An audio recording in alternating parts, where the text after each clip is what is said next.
धन्यवाद, धन्यवाद। जीवित और महान सामर्थी परमेश्वर, दिल से आपका धन्यवाद करते हैं आपके महान प्रेम और उस अनुग्रह के लिए प्रभु, जो आपने समस्त मानव जाति के लिए अपने पुत्र के बलिदान के द्वारा प्रकट कर दिया और सुसमाचार भेज दिया, ताकि जो कोई उस सुसमाचार को ग्रहण करे और अपना यीशु मसीह को अपना उद्धारकर्ता स्वरूप ग्रहण करे और इस बात को विश्वास करें कि वो हमारे पापों के लिए मारा गया, गाड़ा गया, तीसरे दिन मुर्दों में से जी उठा, तो प्रभु उसका जीवन आपके लिए वक्फ हो जाता है, आपके लिए अलग हो जाता है। वो जीवन सिर्फ आपकी इच्छा और योजना के अनुसार संचालित होना चाहिए। उस जीवन में प्रभु केवल और केवल आप ही की इच्छा होनी चाहिए और सारी महिमा आपको मिले ऐसी जिंदगी से, जो अपने जीवन को प्रभु के लिए, जो हमारे पापों के लिए मारा गया, गाड़ा गया और फिर से जी उठा, उसके लिए अपना जीवन समर्पित करता है। यही वो विश्वास है जिससे के द्वारा हम उद्धार प्राप्त करते हैं, जिससे हमारा जीवन नई सृष्टि बनता है और हमारे जीवन से उसकी महिमा प्रकट होती है, जिससे आपका नाम इस पृथ्वी पर महिमा पाता है। हम आपका दिल से धन्यवाद करते हैं। इस प्रार्थना को आपके इकलौते पुत्र प्रभु यीशु मसीह के पवित्र नाम से मांगते हैं, आमीन। सबको जय मसीह की। हम परमेश्वर का बहुत धन्यवाद करते हैं उसके उस महान प्रेम और उस अनुग्रह के लिए, जो उसने समस्त मानव जाति के लिए प्रकट किया। लेकिन जो लोग कलीसिया में आते हैं, यीशु मसीह पर विश्वास करना आरंभ करते हैं, उसे अपना उद्धारकर्ता के स्वरूप में वचन के द्वारा समझना शुरू करते हैं, उनकी जिंदगी में पवित्र आत्मा काम करना शुरू करता है भीतरी मनुष्यत्व में। आज हम निवास स्थान, यानी वो जो टैबरनेकल था, निवास स्थान हमें परमेश्वर के बारे में क्या सिखाता है, इस बात पर थोड़ा सा ओवरव्यू लेंगे, क्योंकि इसका विस्तृत वर्णन हम लोग अगली सीरीज में करेंगे। ये निवास स्थान में परमेश्वर हमें परमेश्वर के बारे में क्या सिखाता है, क्योंकि यही वो नमूना है और यही वो है जिसके द्वारा परमेश्वर अपने इकलौते पुत्र प्रभु यीशु मसीह को प्रकट कर रहा है। उसके उद्धार, कैसे वो उद्धार का कार्य करेगा, इसे प्रकट कर रहा है, और कैसे ये तंबू परमेश्वर में हमारे शरीर में कैसे त्रिएकता है उसको भी स्पष्ट कर रहा है, और त्रिएक परमेश्वर मनुष्य के साथ कैसे एक होते हैं आत्मा में। इन सब बातों का प्रकटीकरण इसी में हमको मिलेगा और इसी में पाया जाता है। ये परमेश्वर की ओर से एक स्वर्गीय चित्रण है। इसको बोलते हैं पार्थिव तंबू, जो परमेश्वर ने मूसा के द्वारा इस पृथ्वी पर इजराइलियों के बीच में खड़ा किया था, और ताकि उस सिद्ध तंबू को हम जान पाए, जो परमेश्वर का इकलौता पुत्र प्रभु यीशु मसीह हमारा उद्धार करता है। तो ये सारी चीजें आप एक चीज आप लोगों को बताना चाहेंगे, परमेश्वर के वचन में ज्यादातर वचन में जो चीजें ज्यादातर चल रही हैं, वो 3 में 1, 1 में 3, 3 में 1, 1 में 3। अगर आपको कुछ याद होगा कि पहले हम लोग जब छोटे थे तो 3D मूवीज आती थी, और 3D मूवीज कभी भी आप नंगी आंखों से नहीं देख सकते थे। उसके लिए वहां पर आपको टिकट के साथ एक चश्मा दिया जाता था। उस चश्मे का खास काम क्या था, एक तरफ लाल होता था और एक तरफ नीला होता था। लाल और नीला, आप तंबू में देखिए, लाल बैंगनी, नीला लाल बैंगनी, नीला बैंगनी लाल, ये 3 कलर चल रहे हैं, और सफेद चौथा। ये पूरी 3D पिक्चर है, 3 डायमेंशनल, और ये तीनों डायमेंशंस को ही हमको आत्मिक तौर पर समझना होता है, और इसके लिए 2 कलर चश्मे भी चाहिए होते हैं। तो हम लोग आज अपने इस अध्ययन को शुरू करते हैं, और परमेश्वर की पवित्र आत्मा की सहायता से हम इस तंबू के विषय में, परमेश्वर इसके द्वारा हमें क्या सिखा रहा है, इसको समझने के लिए आगे बढ़ते हैं।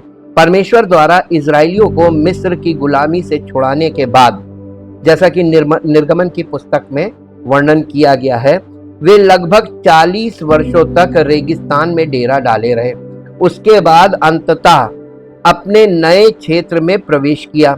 इस दौरान परमेश्वर ने इजरायलियों को अपने बारे में बहुत कुछ सिखाया और उन्हें कई धार्मिक और सामाजिक आर्थिक निर्देश दिए। धार्मिक, सामाजिक और आर्थिक निर्देश दिए। ये सारे निर्देश एक परमेश्वर से रिलेटेड लाइफ के लिए बहुत मुख्य है, बहुत इंपॉर्टेंट होते हैं। अन्य बातों के अलावा परमेश्वर ने उन्हें अपने लिए एक निवास स्थान बनाने के लिए विस्तृत निर्देश दिए, जिसे निवास स्थान कहा जाता है। हिंदी में हम लोग बड़ी आसानी से कह देते हैं तंबू। इसको एक और वर्ड है इसके लिए, डेरा। और इसमें एक खास बात है इस वर्ड में। तंबू का मतलब अस्थाई निवास। अस्थाई निवास का मतलब टेम्पररी निवास, तंबू। और देखिए, आपको हम लोग नए नियम में जाकर देखेंगे, सेम भाषा में नए नियम में भी बात की जा रही है। यानी पवित्र आत्मा पूरी बाइबल में एक ही तरीके की भाषा का इस्तेमाल कर रहा है। क्योंकि हम लोग उस भाषा से बहुत ज्यादा रिलेट नहीं करते, इसलिए हम मिसअंडरस्टैंडिंग में फंस जाते हैं और कई जगह हम त्रुटियां कर लेते हैं बाइबल की बातों को समझने में। हम अच्छी तरह से जानते हैं कि ये कैसा दिखता होगा, जैसे हमने आपको दिखाया, अभी आगे और भी दिखाएंगे कि ये किस प्रकार का था। इस पवित्र स्थान के निर्माण में कई प्रतीकात्मक अर्थ छिपे हैं।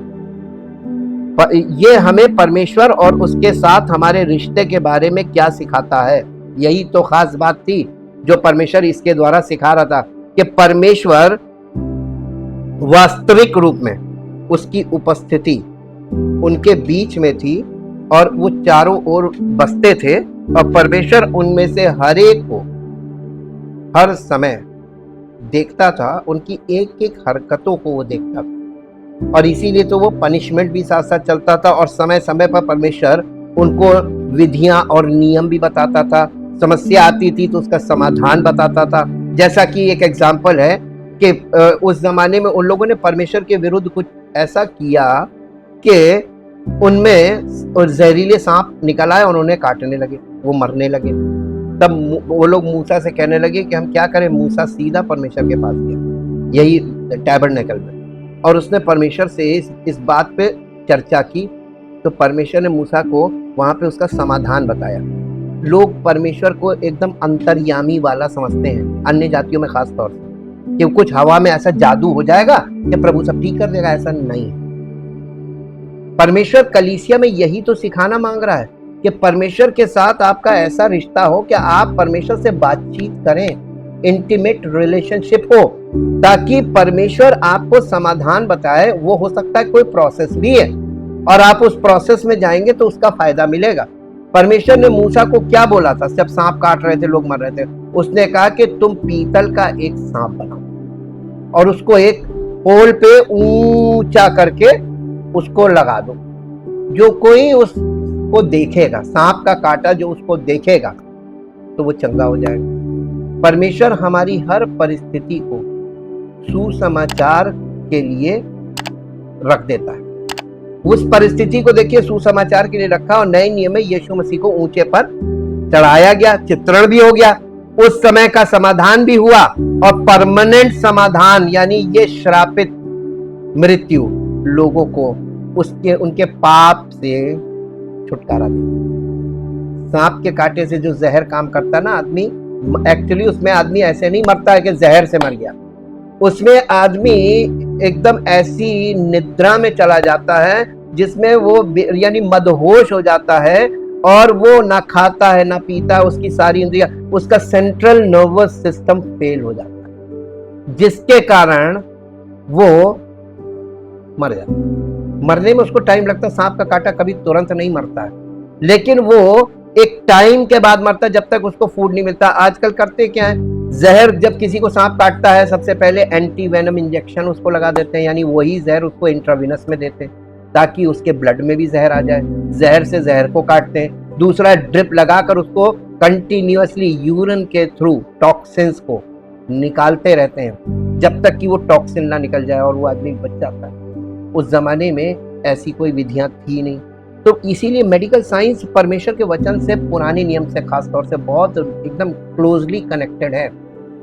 हम परमेश्वर के वचन के द्वारा जो चीजें यहाँ से हमको वो सिखाता है, दिखाता है, हम अपने उसके साथ चलने लगेंगे तो वो हमको बहुत कुछ दिखाने और समझाने लगेगा। और फिर आपको ये दाऊद ऐसे ही नहीं कह रहा है कि मैं शत्रुओं से अधिक बुद्धिमान बना देता। पर आपका शत्रु आप पर अटैक करता है, परमेश्वर उससे पहले आपको उससे बचने का साधन बताता है। अगर नहीं बच पाए, बाई चांस अचानक से हुआ, तो परमेश्वर उस परिस्थिति में से आपको खुद निकाल देता है, तो इंटरवीन करता है। ये सब कुछ डिपेंड करता है हमारे उसके साथ पर्सनल रिलेशनशिप पर। ये व्यक्तिगत होती है, पर्सन टू पर्सन, ये कभी भी कांग्रीगेशनल नहीं होती है। कलीसिया में इसलिए परमेश्वर ने कलीसिया की स्थापना की कि मसीह की देह के सारे अंगों में ऐसा ही होना चाहिए।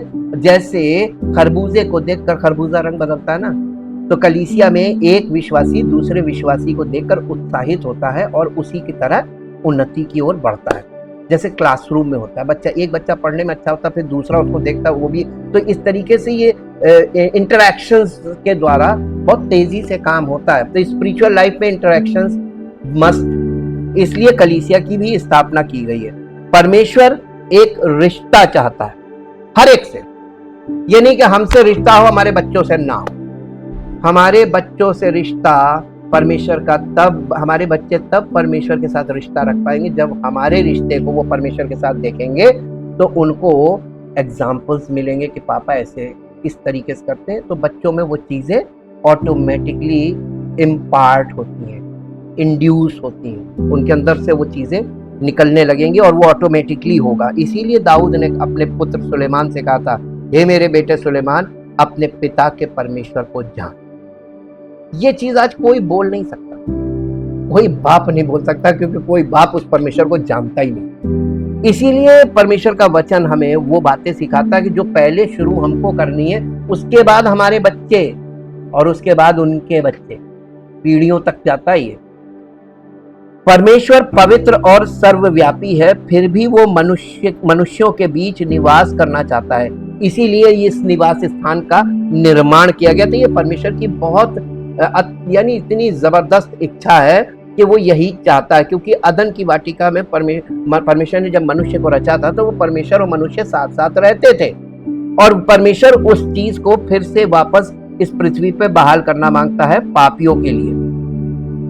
मैं इसका एक पद निकालिए जो आपको मिलेगा, निर्गमन की पुस्तक, उसका 29 अध्याय 29 अध्याय 45 पद, 45 वर्स।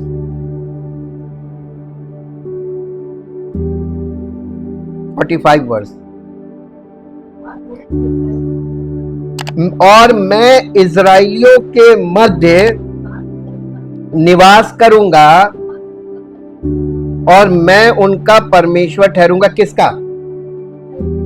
पुरानी वाचा को बहुत अच्छे से समझिए। आज के पास्टर्स कर क्या रहे हैं, वो आपको वहां से जो इजराइलियों के लिए परमेश्वर बातें बोल रहा है, उनको आप पर यानी यहां से निकालते हैं, पेस्ट कर देते हैं आप पर। क्या बोलते हैं इसको? है कॉपी पेस्ट। यहां से कॉपी किया और आप पे पेस्ट कर दिया। परमेश्वर तुम्हें आशीष देगा, वह तुम्हारे अन्य जल पर आशीष देगा। पुराने नियम से ले जाकर क्यों दिखाते? वहां मसीह लोग थे नहीं, वहां की उस पुरानी व्यवस्था में हम थे, अन्य जाति के लोग। क्या हम अपने आप को वहां कनेक्ट कर सकते हैं? नहीं ना। यहां पे परमेश्वर का वचन सुनिए। मैं, यानी परमेश्वर कह रहा, मैं इजराइलियों के बीच में निवास करूं। यहां परमेश्वर केवल इजराइलियों के बीच में निवास की एक इच्छा प्रकट कर रहा है। वही इच्छा उसने नई वाचा में मसीही लोगों के बीच में निवास करने के लिए की है, संसार के लोगों के बीच में नहीं की है। यहां पर देखिए, वहां पर भी डिफरेंस आ गया, यहां पर भी डिफरेंस आ गया। जो डिफरेंस वहां था वही डिफरेंस यहां आया कि केवल परमेश्वर के चुने हुए लोगों के बीच में परमेश्वर निवास करने की इच्छा प्रकट कर रहा है, ना कि संसार के लोगों के बीच, ना वहां ना यहां। वहां पे कैटेगरी है इजराइल और नई वाचा में कैटेगरी है कलीसिया, मसीही। तो ये दो कैटेगरी को भी ध्यान रखिएगा परमेश्वर विशेष प्रकार के लोगों के बीच में निवास करने की बात कर रहा है, अपनी इच्छा प्रकट कर रहा है और उसको कह रहा है कि और मैं उनका परमेश्वर ठहरूंगा।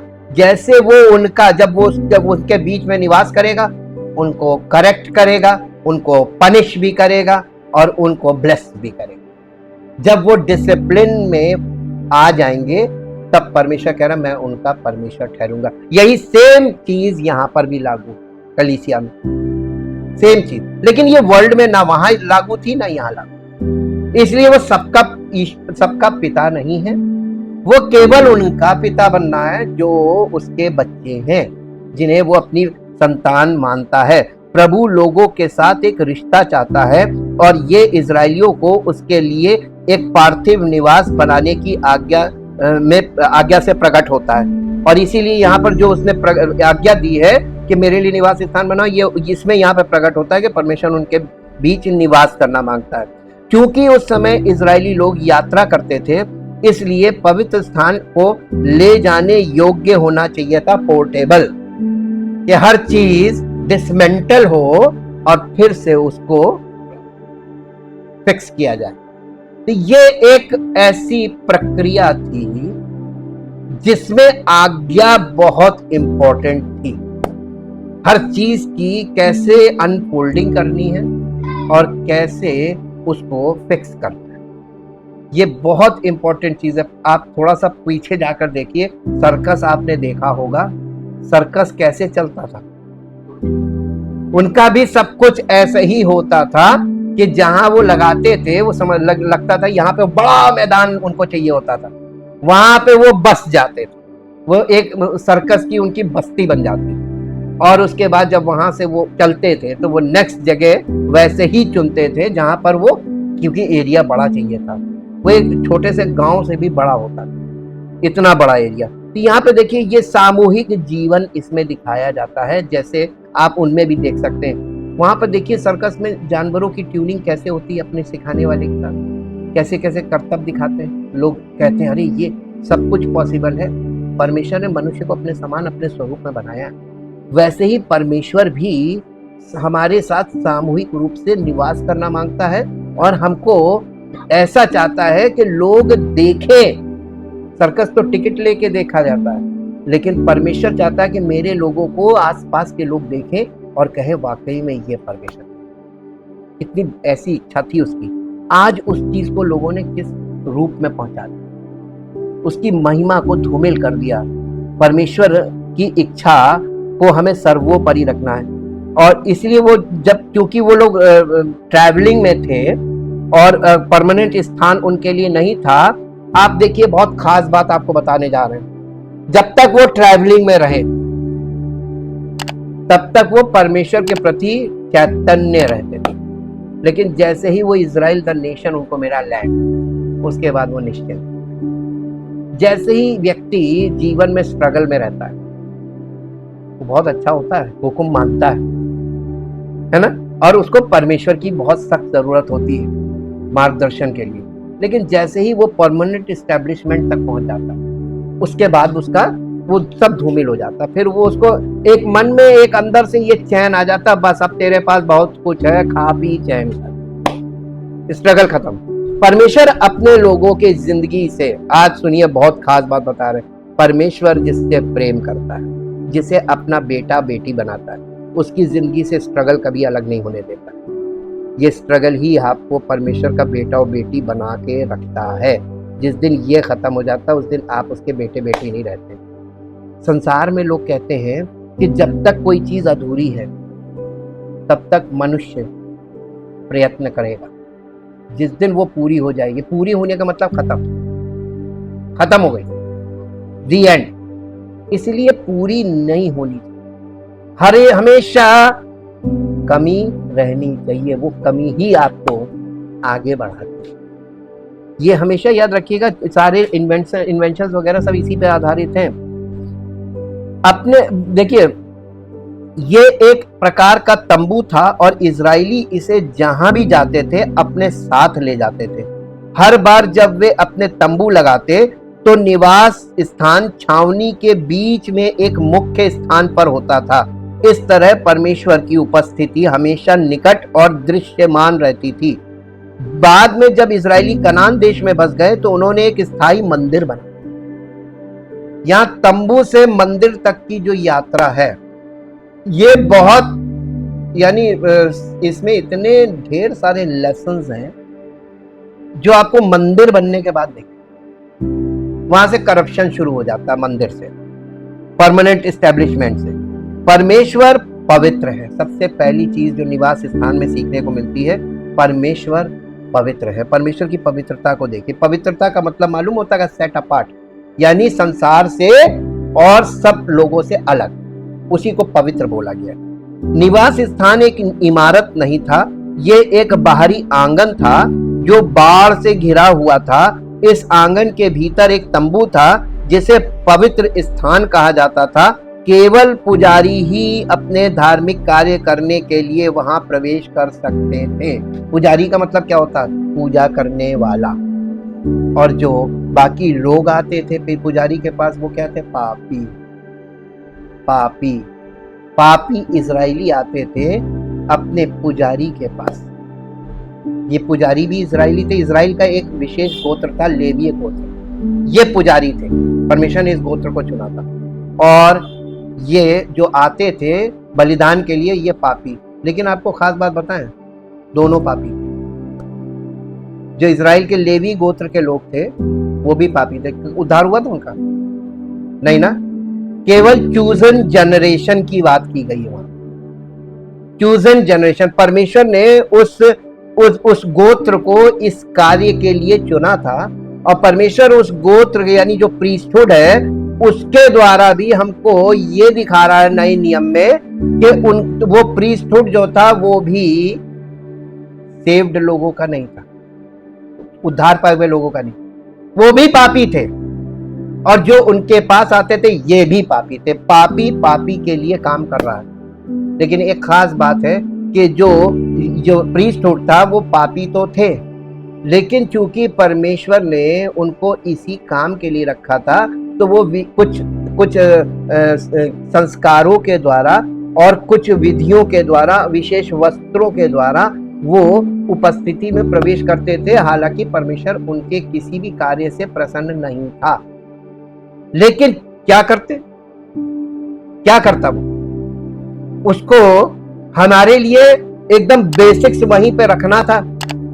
दूसरी बात कि अवेलेबल लोगों से ही काम लिया जा सकता है। मान लीजिए आप कहीं जॉब करते हैं, आप तो आज के युग में आप देख लीजिए कि अनट्रेन्ड टीचर्स, अनट्रेन्ड सिस्टर्स लोग क्यों रखते हैं?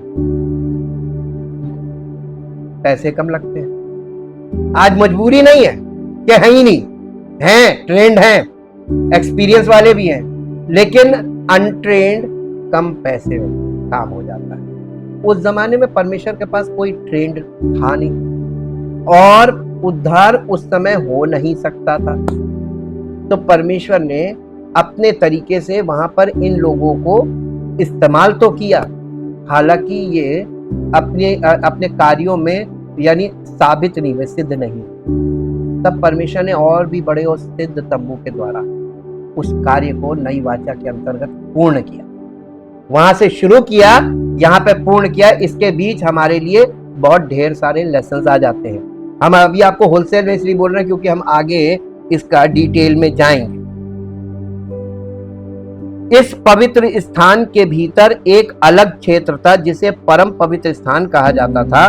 वहां वाचा का संदूक रखा था, एक बबूल की लकड़ी का एक संदूक जो चारों ओर से सोने से मढ़ा हुआ था, जिसमें मन्ना रखने वाला एक सोने का कलश, हारून की फली फूली हुई छड़ी और वाचा की पटियाएं थी। यह इब्रानियों की पत्री 9 अध्याय और उसके 4 पद में आपको ये वर्णन मिल जाएगा। यहाँ पर ऐसा लिखा हुआ है कि इब्रानियों 9 अध्याय का 4 पद,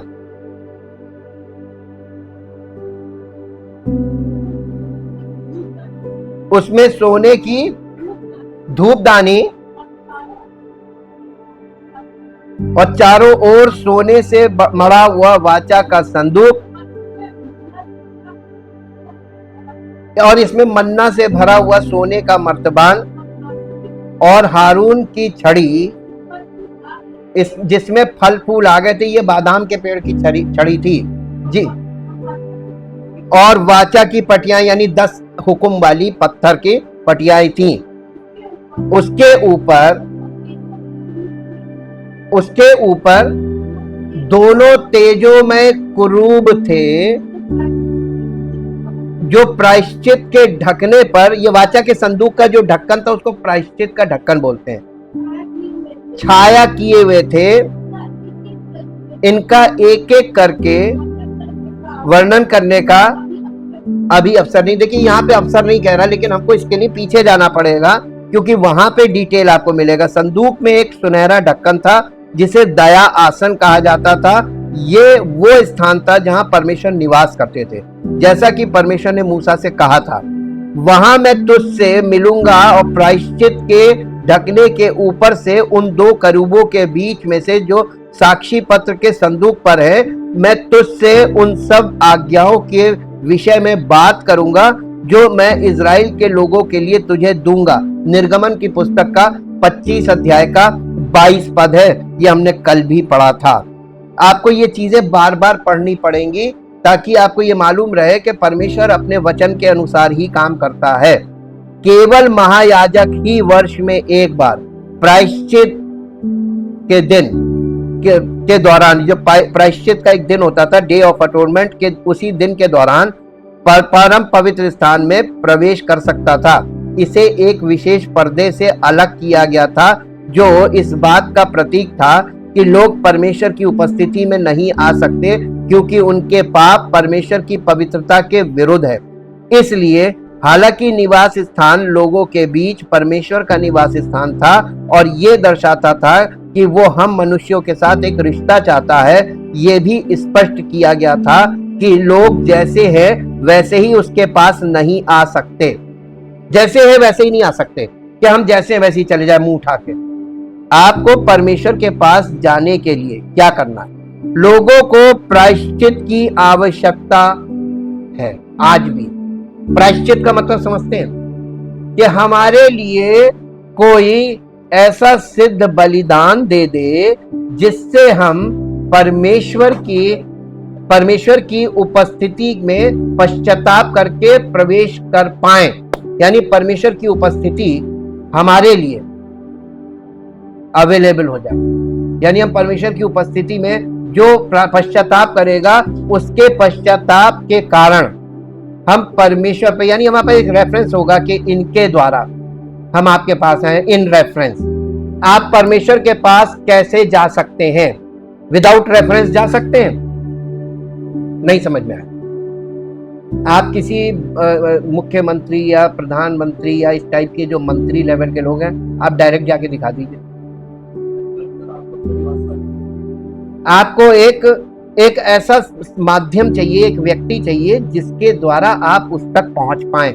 और आप उस तक, देखिए, उस तक पहुंचने के बहुत से माध्यम मिल जाते हैं अधिकारियों, मंत्रियों तक, लेकिन वो माध्यम अगर ये नहीं कह देते हैं कि अरे मैं इन्हें जानता हूं सर, इनको देख लीजिए। एक ये होता है रेफरेंस, एक होता है सर ये मेरे बहुत खास है।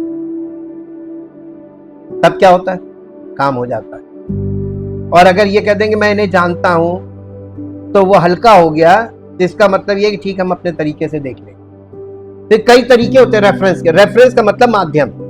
आप किसके माध्यम से परमेश्वर के पास आज दुनिया में लोग जा रहे हैं? वो कौन सा माध्यम है?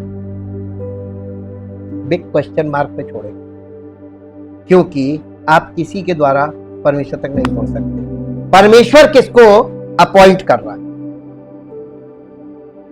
यह खास मायना है। परमेश्वर के वचन से हमको ये जानकारी मिलती है कि परमेश्वर अपने एकलौते पुत्र प्रभु यीशु मसीह के उस बलिदान के लहू के कारण हर एक व्यक्ति, चाहे वो किसी भी जाति का हो, किसी भी भाषा का हो, किसी भी गोत्र का हो, किसी भी देश का हो, वो कोई भी हो, परमेश्वर उसको ग्रहण करेगा अपना पुत्र और पुत्री के रूप में। जो कोई, जितनों ने उस पर, किस पर? यीशु मसीह पर, उसके उस बलिदान पर विश्वास किया, परमेश्वर ने उन्हें अपनी संतान होने का अधिकार दिया। किसे? दूसरे माध्यम से चाहिए नहीं हो, क्योंकि परमेश्वर जिसको अधिकृत कर रहा है, अपॉइंट कर रहा है, उसी माध्यम से वो आपको जाएंगे तो आपके लिए काम हो जाएगा, वरना आप सारी जिंदगी करते रहो। और आप देखिए फिर इसी में अब ये जब आपको पक्का हो गया केवल यीशु मसीह के द्वारा परमेश्वर हमको ग्रहण करेगा, अब आपका दूसरा पड़ाव आता है कि आप यीशु मसीह तक कैसे कनेक्ट। अगर आप यीशु मसीह तक पहुंच गए तो आप परमेश्वर तक पहुंच जाएंगे। ये कठिन नहीं। कठिन क्या है? यीशु मसीह तक पहुंचना। ये एक टेढ़ी चीज हो गई, क्योंकि यहां बीच में खेल, ये आंगन का पार्ट है। आंगन का मतलब ये यानी फिजिकल पार्ट। आंगन जो है, मूसा के तंबू का आंगन, वो मानव देह को दिखाता है, यीशु मसीह की देह को दिखाता है, जो मानवीय देह, बॉडी। हमने आपको कल एक चीज बताई थी, याद रखिएगा हमेशा। ये जो तंबू है ये 2 स्क्वायर्स से मिलके बना है ना। जब आप 2 स्क्वायर्स ऐसे बगल बगल सटा के रखेंगे तो ये बन जाएगा रेक्टेंगुलर, आयताकार। ये आयताकार में जो आंगन है वो एक स्क्वायर है, और होली प्लेस और होली ऑफ होलीज ये दोनों, ये दूसरा स्क्वायर है। तो पहला स्क्वायर जो है वो बॉडी, और दूसरा स्क्वायर जो है उसमें सोल एंड स्पिरिट दोनों है, इंटरकनेक्टेड। इसलिए यहां पर ट्रिनिटी भी क्लियर हो रही है, त्रिएकता, मानव त्रिएकता। बाहरी आंगन में होम बलि की एक वेदी थी। इस वेदी पर पशुओं की बलि दी जाती थी और परमेश्वर को भोजन अर्पित किया जाता था। विभिन्न प्रकार के बलिदानों की सटीक प्रक्रियाओं के बारे में कई नियम हैं, जिनकी हम यहाँ विस्तार से चर्चा नहीं करेंगे, हमें उसकी अभी चर्चा नहीं करनी। लेकिन पशु बलि ने एक बात को बहुत स्पष्ट कर दिया, मनुष्य पापी है और मृत्यु के पात्र है। यानी मनुष्य परमेश्वर की दृष्टि में पापी है और इसकी सजा मौत है, मृत्यु के पात्र है। प्रभु के न्याय से बचने का एकमात्र तरीका यह है कि उनकी जगह कोई और मर जाए, लेकिन जो मरे वो निष्पाप हो, परमेश्वर की ओर से निष्पाप हो, मनुष्य की दृष्टिकोण से नहीं, और परमेश्वर की ओर से ही वो चुना हुआ हो, और वही मनुष्य के पापों को मिटा सकता अपनी मृत्यु से। ये प्रायश्चित का एक बहुत बड़ा कारण है। प्रायश्चित का मतलब है भर देना। इसको थोड़ा सा समझ लीजिए, प्रायश्चित और पश्चाताप में अंतर क्या है। जब कोई व्यक्ति, कोई जो कर्जदार है, वो कर्जदार कर्जा भरने के लायक नहीं रहता, और जो जिसका वो कर्जदार है, वो कर्जदार उसको क्षमा कर दे कि चलो भैया तुम नहीं दे सकते हो, ना दो, मैं तुम्हें क्षमा करता हूं, मैं तुमसे मांगूंगा। अब बताइए क्या हो गया। अब वो कर्जदार उस व्यक्ति का जिसका वो कर्जदार था, उसके कारण उसने जब क्षमा कर दिया तो अब वो उसका ऋणी हो गया, है ना, कर्जे का नहीं, अब जीवन भर का गुलाम हो गया। जो कहोगे मालिक करेगा, क्योंकि हमें क्षमा मिल गई, पासा पलट गया। इसकी दूसरा चीज है कि मान लीजिए कोई व्यक्ति कर्जदार है और कर्जा लेने वाला उस पर दबिश डाल रहा है, और कोई जो उसका बहुत निकट संबंधी है वो कर्जा उतार दे। अब वो किसका कर्जदार हो गया? जिसने उसका कर्जा भरा, अब वो उसका कर्जदार है ना। अब वो ऋणी हो गया। अब उसको पैसा नहीं चुकाना, उसको जो कर्जा उसने भरा वो नहीं चुकाना, वो चुका ही नहीं सकता। अगर चुका सकता था तो वहां पे फंसा हुआ था, वहां से उसको आपने छुड़ा दिया कर्जा भर के। अब वो आपका ये ऋणी है कि जो कहेंगे वो हम कर देंगे, हम दे तो कुछ नहीं पाएंगे, हम जो कहेंगे वो कर देंगे। उसका ऋणी हो जाना यानी उसका गुलाम हो जाना। प्रभु यीशु मसीह ने समस्त मानव जाति के पापों का प्रायश्चित किया, जो कोई कर नहीं सकता पूरी दुनिया में, और किसी और तरीके से संभव नहीं है। सारे कोणों पे जाकर देख लीजिए, संभव ही नहीं है, या संभव काम उसे ये प्रभु यीशु मसीह ने संभव किया। अब आप बताइए किसके हम ऋणी हुए? किसके ऋणी है? तो हम उसके इतने कहाँ, हम तो अपनी मर्जी में जीवन बिता रहे हैं। गुलाम की अपनी कोई मर्जी नहीं होती, मालिक की मर्जी ही होती थी। ये चीज प्रायश्चित से हम उन लोगों को सिखाई जा रही थी वहां पे प्रैक्टिकली। हाँ, और यही चीज परमेश्वर चाहता है, यही सुसमाचार है। ये अगर समझ में आ गया तब आप समझिए आपका समर्पण, पश्चाताप और समर्पण, बस इसके अलावा कुछ नहीं। लेकिन इसे समझने के लिए आपको यहाँ तक जाना पड़ता है। लेकिन पशु बलि ने एक बात को बहुत स्पष्ट कर दिया, मनुष्य पापी है और मृत्यु के पात्र। प्रभु के न्याय से बचने का एकमात्र तरीका यह है कि उनकी जगह कोई और मर जाए। तो हमारे पापों के लिए कौन मरा? विश्वास करते हैं? यही उद्धार है। और वही पौलुस कह रहा था, जो सुसमाचार मैंने सुनाया यदि तुम उसे स्मरण नहीं रखते हो तो तुम्हारा विश्वास करना व्यर्थ। प्रायश्चित की आवश्यकता को तंबू में प्रतिदिन दर्शाया जाता था, रोज रिमाइंडर रोज चलता था, प्रतिदिन दर्शाया जाता। यदि कोई व्यक्ति पाप करता था तो उसे याजकों के पास एक पशु लाना होता था और उस पशु को मारकर वेदी पर जला दिया जाता था। तो देखिए, जो पशु वो लाता था वो अपनी मर्जी से नहीं लाता था, पहले वो याजक के पास आता था, फिर याजक उसको प्रेस्क्राइब करता था कि ये, तो जो प्रेस्क्राइब किया जाता था वो वाला पशु लाया जाता था। जो कमजोर तबके के लोग होते थे, निर्बल गरीब लोग, उनके लिए तो पक्षी बहुत सस्ते मिलते थे, उनके लिए पक्षी होते थे। देखिएगा आप, यीशु मसीह का समर्पण करने जब वो लोग गए मंदिर में, मूसा की व्यवस्था के अनुसार ही गए हैं। यीशु मसीह जब बालक जन्म हुआ था, उसके माता पिता उसको मंदिर में समर्पण के लिए ले गए थे, तो मूसा की व्यवस्था के अनुसार वो इतने गरीब थे कि उन्होंने 2 पंडुकी यानी कबूतर के 2 बच्चे, याजक ने बोला कि कबूतर के 2 बच्चे ले आओ, तुम इससे ज्यादा कर ही नहीं सकते। तो उनकी क्षमता के अनुसार उनको चुकाना पड़ता था, लेकिन चुकाना पड़ता था, दाम चुकाना पड़ता था। प्रभु ने हमारे लिए सब कुछ दाम चुका दिया। हम तो छूटे हाथ, यानी हम तो छूटे हाथ उसके पास आ रहे। तो हमको इतना उसका ऋणी होना चाहिए कि उसने अरबों रुपए का काम हमारा कर दिया और हमारे पास अरबों रुपए नहीं मांग रहा, हम उसको कुछ भेंट तो दे सकते हैं। अब यहाँ आपकी नियत के अनुसार भेंट है। तो जो परमेश्वर को भेंट लोग देते हैं ना, ये आपकी नियत है, और इसी के अकॉर्डिंग जैसी नियत वैसे ही बरकत। ये बात हमेशा, ये प्रिंसिपल्स बनते जाते हैं। आप इस जीवन को देखिए, परमेश्वर क्या सिखा रहा है। देखिए, याजक उसे वेदी पर यहोवा के अन्न बलि के ऊपर जलाए और याजक उसके पाप के लिए प्रायश्चित करे और उसे क्षमा कर दिया जाएगा। ये विधि थी लेवी व्यवस्था 4 अध्याय और उसका 35 पद पढ़िए, 35 वर्ष। लेवी व्यवस्था 4 अध्याय और उसका 35 पद।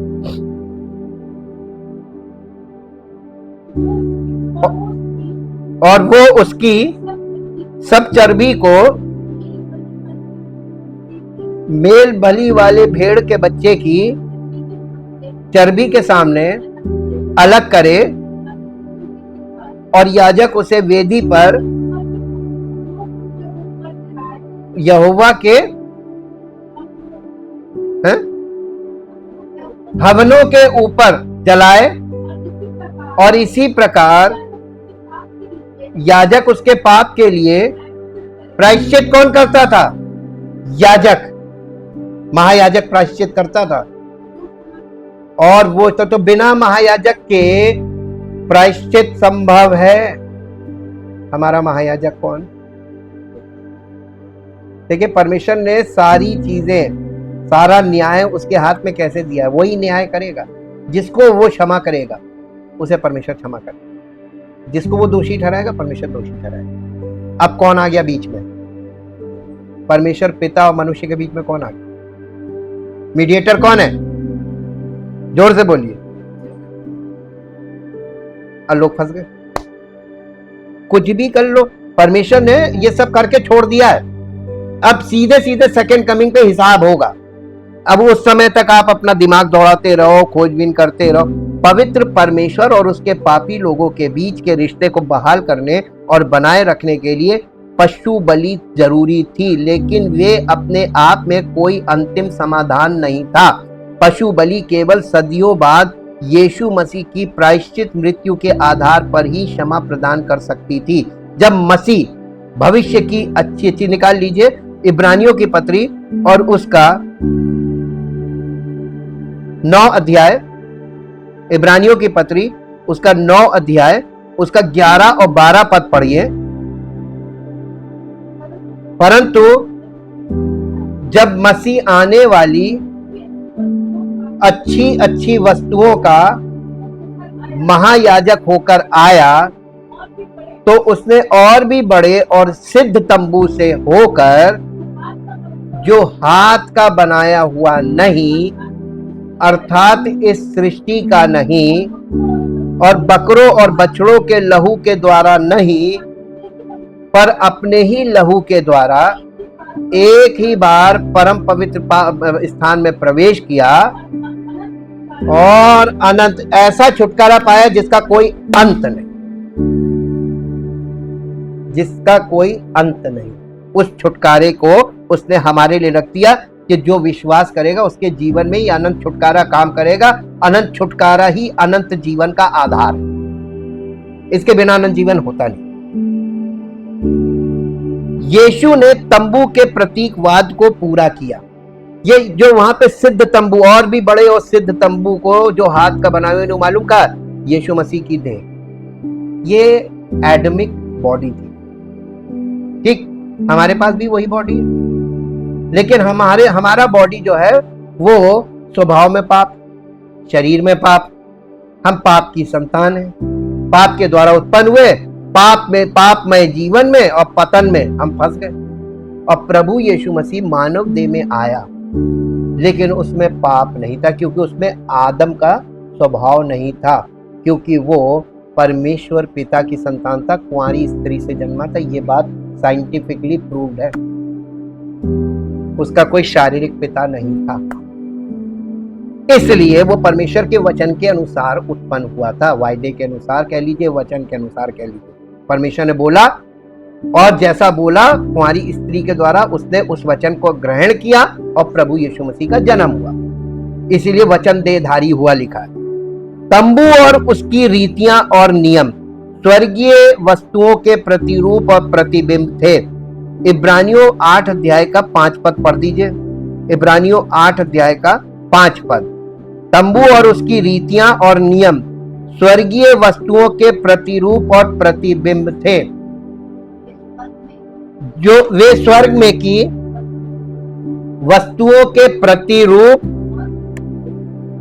और प्रतिबिंब की सेवा करते थे। जैसे जब मूसा तंबू बनाने पर था तो उसे ये चेतावनी मिली थी, देख जो नमूना तुझे पहाड़ पर दिखाया गया था, हाँ उसी के अनुसार सब कुछ बनाना। देखिए अब यहाँ पर फिर दिखाते हैं इंग्लिश में, इसका 4था पद है, 8 अध्याय का 4था पद इब्रानियों का इंग्लिश में। If then he were still living on earth he would not be a priest at all, for there are already priests who offer the gifts in accordance with the law, but these offer service merely a pattern and a foreshadowing of what has its true existence and reality in the heavenly sanctuary.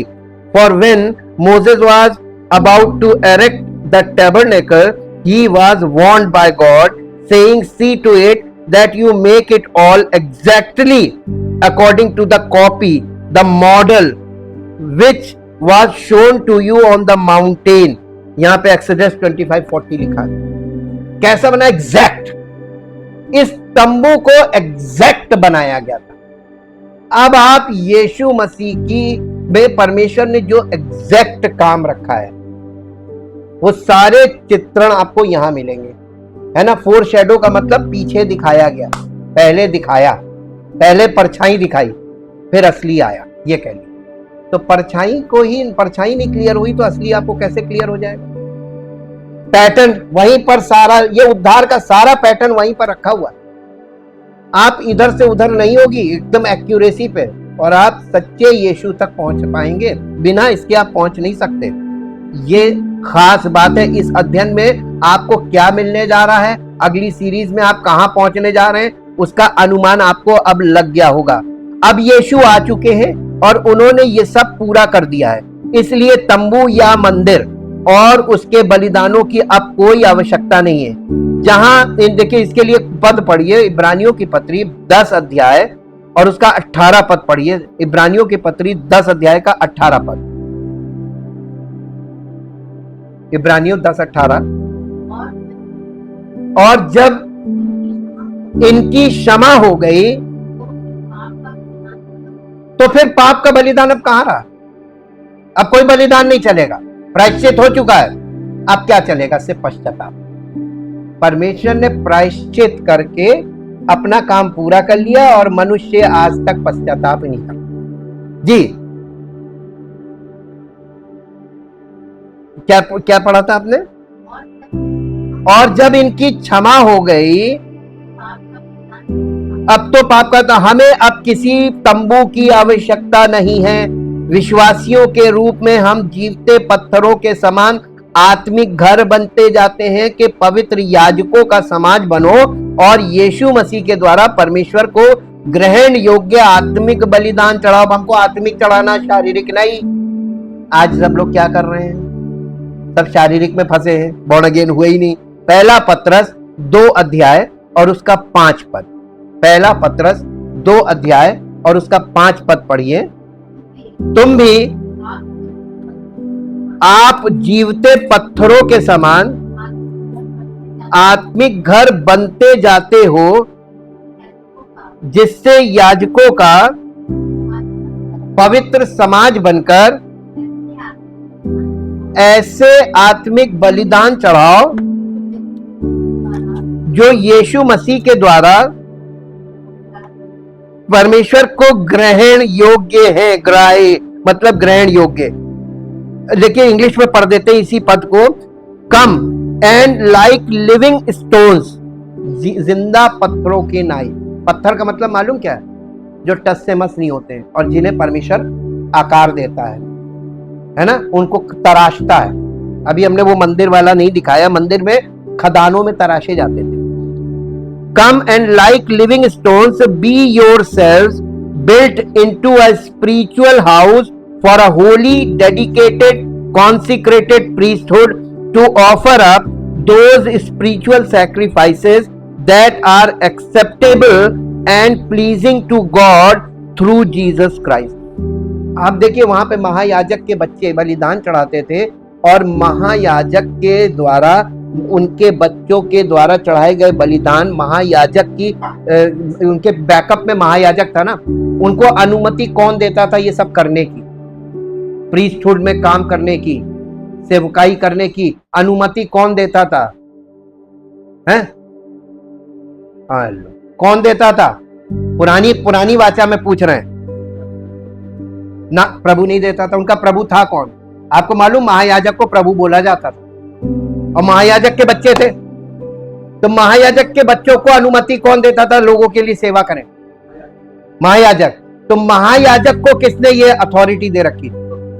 परमेश्वर, पिता ने। तो पिता ने महायाजक के हाथ में सौंप दिया था ताकि उसके द्वारा ये प्रीस्टहुड सारे इंचार्ज वही था, महायाजक। Jesus is the in charge of all priesthood in Christ. मसीहत में, इसीलिए देखिए चिट्ठी कलीसियाओं को किसने लिखी? Who is the head of the church? Jesus Christ. और वो चिट्ठी कितनी कड़क आपको मिल रही है। इसका मतलब कलीसियाओं में सारी गलतियां जो चल रही हैं वो वचन के द्वारा सबको बता रहा, और उसके आने तक ये सुधार नहीं हुआ, एक्सेप्टेबल नहीं हुआ। Thank you, thank you, thank you. परमपिता परमेश्वर, हम आपका दिल से धन्यवाद करते हैं। आपके वचन में लिखा एक एक शब्द, यहाँ तक कि एक एक मात्रा और एक एक बिंदु का भी पूरा मीनिंग है, उसका अर्थ है और उसका महत्व है।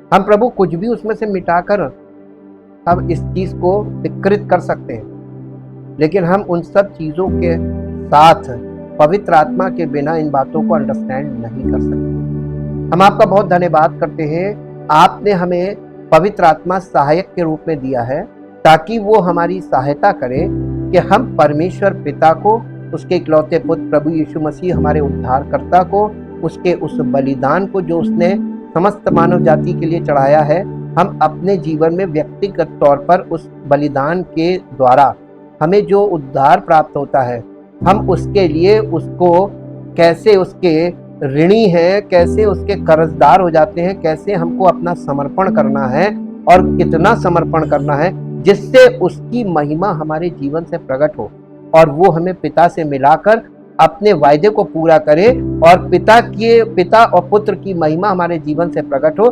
जिससे परमेश्वर का नाम महिमा पाए और हमारा जीवन परमेश्वर के योग्य हो, जिससे प्रभु आपकी महिमा, आदर और महिमा आपको मिले। इस प्रार्थना को प्रभु यीशु मसीह के पवित्र नाम से मांगते हैं, आमीन। Praise the Lord.